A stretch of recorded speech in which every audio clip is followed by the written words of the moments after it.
अऊज़ु बिल्लाहि मिनश्शैतानिर्रजीम बिस्मिल्लाहिर्रहमानिर्रहीम रब्बि इश्रह ली सदरी व यस्सिर ली अमरी वहलुल उक़दतम मिन लिसानी यफ़क़हू क़ौली। इब्न अब्बास रज़ी अल्लाह ताला अन्हु ने फरमाया, जब उमर रज़ी अल्लाह ताला अन्हु शहीद हो गए तो मैंने उम्मुल मोमिनीन हज़रत आयशा रज़ी अल्लाह ताला अन्हा से ये ज़िक्र किया। उन्होंने फरमाया, अल्लाह ताला हज़रत उमर रज़ी अल्लाह ताला अन्हु पर रहम करे। अल्लाह की कसम, रसूलुल्लाह सल्लल्लाहु अलैहि वसल्लम ने ये नहीं फरमाया था कि मोमिन को इसके घर वालों के इस पर रोने की वजह से अज़ाब होता है। आप सल्लल्लाहु अलैहि वसल्लम ने ये फरमाया था, अल्लाह ताला काफिर को इसके घर वालों के इस पर रोने की वजह से मज़ीद अज़ाब करता है। और फरमाया कि कुरान करीम की आयत करीमा तुम्हारे लिए काफ़ी है और कोई बोझ उठाने वाला किसी दूसरे का बोझ नहीं उठाएगा। इब्न अब्बास रज़ी अल्लाह ताला अन्हा ने इस वक्त कहा, अल्लाह ताला ही हंसाता और रुलाता है।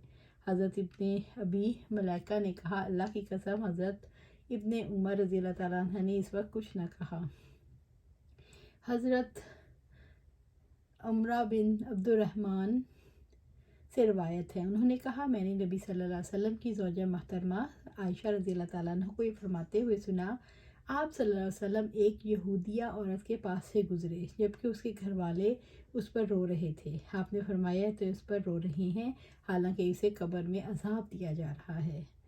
अबू मूसा अशरी से रवायत है कि जब हज़रत उमर रज़ी अल्लाह ताला ज़ख्मी किए गए तो हज़रत सुहेब रज़ी अल्लाह ताला ने रोते हुए कहने लगे, हाय मेरे भाई। हज़रत उमर रज़ी अल्लाह ताला ने फरमाया, क्या तुम्हें मालूम नहीं? नबी सल्लल्लाहु अलैहि वसल्लम ने फरमाया, मैयत को ज़िंदा के रोने की वजह से अज़ाब दिया जाता है। मैयत को इसके घर वालों के रोने से इस वक्त अज़ाब होगा जब उसने अपने अहलो याल के लिए नोहे का तरीका जारी या पसंद किया हो, या ये जानते हुए कि उसके मरने के बाद उस पर नोहा और मातम करेंगे, उन्हें इस काम से बाज रहने की वसीयत ना की हो। मैयत पर नोहा करना मकरूह है।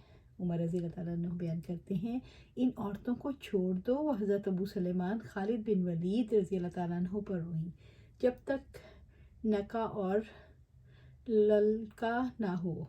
नका से मुराद सर पर मट्टी डालना और लकलका के मानी आवाज़ निकालना है। मगीरा रज़ी अल्लाह ताला अन्हु से रवायत है, उन्होंने कहा, मैंने नबी सल्लल्लाहु अलैहि वसल्लम को ये फरमाते हुए सुना, मेरी तरफ झूठ मंसूब करना दूसरे लोगों की तरफ झूठ मंसूब करने की तरह नहीं। जिसने दानस्ता मेरी तरफ झूठ मंसूब किया वो अपना ठिकाना दोज़ख में बना ले। और मैंने नबी सल्लल्लाहु अलैहि वसल्लम से ये भी सुना कि आपने फरमाया, जिस शख्स पर नोहा किया जाता है उसे इस नोहे की वजह से अज़ाब दिया जाता है। इब्न उमर रज़ी अल्लाह ताला अन्हु से रवायत है, वो अपनी वालिद मोहतरम हज़रत उमर रज़ी अल्लाह ताला अन्हु से बयान करते हैं कि नबी सल्लल्लाहु अलैहि वसल्लम ने फरमाया, मैयत को अपनी कब्र में इस पर नोहा किए जाने के सबब अज़ाब होता है।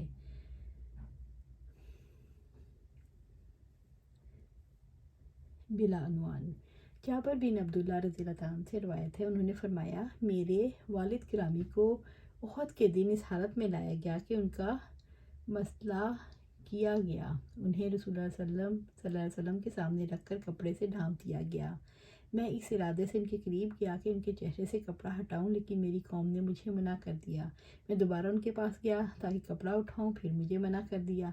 इतने में आप सल्लल्लाहु अलैहि वसल्लम ने उनकी मैयत को उठाने का हुक्म दिया तो आपने चीख मारने वाली औरतों की आवाज़ सुनी। आपने फरमाया, ये कौन है? लोगों ने बताया, अमर की बेटी या उनकी बहन। आपने फरमाया, क्यों रोती है? या फरमाया, ये ना रोए, फरिश्ते अपने परों से उन पर साया किए हुए थे, यहाँ तक कि उन्हें उठा लिया गया। जो गिरेबान फाड़े वो हमसे नहीं। अब्दुल्ला बिन मसूद रज़ी अल्लाह अन्हु से रवायत है, उन्होंने कहा, नबी सल्लल्लाहु अलैहि वसल्लम ने फरमाया, जो शख्स अपने रुखसार पीटे और गिरेबान फाड़े नीज़ अहदे जाहिलियत की तरह चीखों पुकार करे, वो हम में से नहीं। इस हदीस से ये भी मालूम हुआ कि मुसीबत के वक्त गिरेबान फाड़ना और रुखसार पीटना हराम है, क्योंकि अल्लाह ताला की तकदीर पर अदम रज़ा की दलील है। अगर किसी को इसकी हुर्मत का इल्म है, इसके बावजूद से हलाल समझ कर ऐसा करता है तो दायरा इस्लाम से खारिज है। हज़रत सुफियान सूरी रहमतुल्लाह अलैह मज़कूरा हदीस के मुतालिक किसी किस्म की तरजीह या तावील करने से मना करते थे। इससे वईद का मकसद फुरूत हो जाता है जो लोगों को ऐसे अफ़ाल शनिया से रोकने का बाइस है। آج اسی پر اختتام کرتے ہیں، انشاءاللہ پھر اس کو کنٹینیو کریں گے۔ اللہ سبحانہ تعالیٰ سے دعا ہے کہ ہمیں قرآن و سنت پر عمل کرنے کی توفیق دے اور اس پر استقامت دے، آمین یا رب العالمین۔